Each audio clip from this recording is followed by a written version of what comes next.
زمین پر یہ آیا ہے جنت۔ اللہ کے حبیب صلی اللہ علیہ وسلم نے دعوت حق ارشاد فرمائی، خوش بخت ترین خوش قسمت ترین وہ ہستیاں جنہیں دعوت حق قبول کرنا نصیب ہوا، ان میں سب سے بڑی ہستی حضرت ابوبکر صدیق رضی اللہ تعالی عنہ، جن کا لقب بھی صدیق پڑا، کہ واقع معراج کے موقع پر جب کفار مکہ نے دیکھا کہ یہ ایسی بات ہے کہ جو انسانی عمومی زندگی میں ممکن نہیں ہے، تو آج اس بات پر حضرت ابوبکر صدیق رضی اللہ تعالیٰ عنہ اس بات کا انکار کر دیا کہ یہ کیسے ممکن ہے کہ ایک ہی رات میں اتنا سفر ہوا، ایک ہی رات میں بیت المقدس کی بھی بات ہے، وہاں نماز کی بھی بات ہے، پھر آسمانوں کی اور عرش کی بات ہے، یہ کیسے ممکن؟ تو انہیں عرش یا آسمان تو کجا وہ بیت المقدس کی بات لے کر، تو جب انہوں نے آپ سے بات کی تو آپ نے صرف ایک بات پوچھی کہ کیا یہ نبی کریم صلی اللہ علیہ وسلم نے فرمایا؟ ہاں بالکل انہوں نے فرمایا، پھر آپ نے سچ فرمایا۔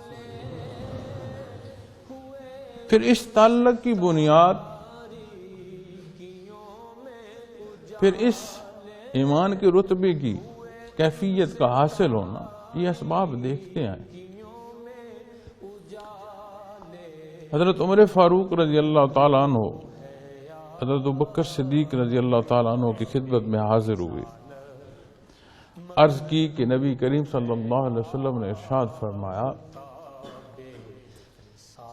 کہ عمر کی نیکیاں ایسے ہیں جیسے رات آسمان پر ستارے ہوتے۔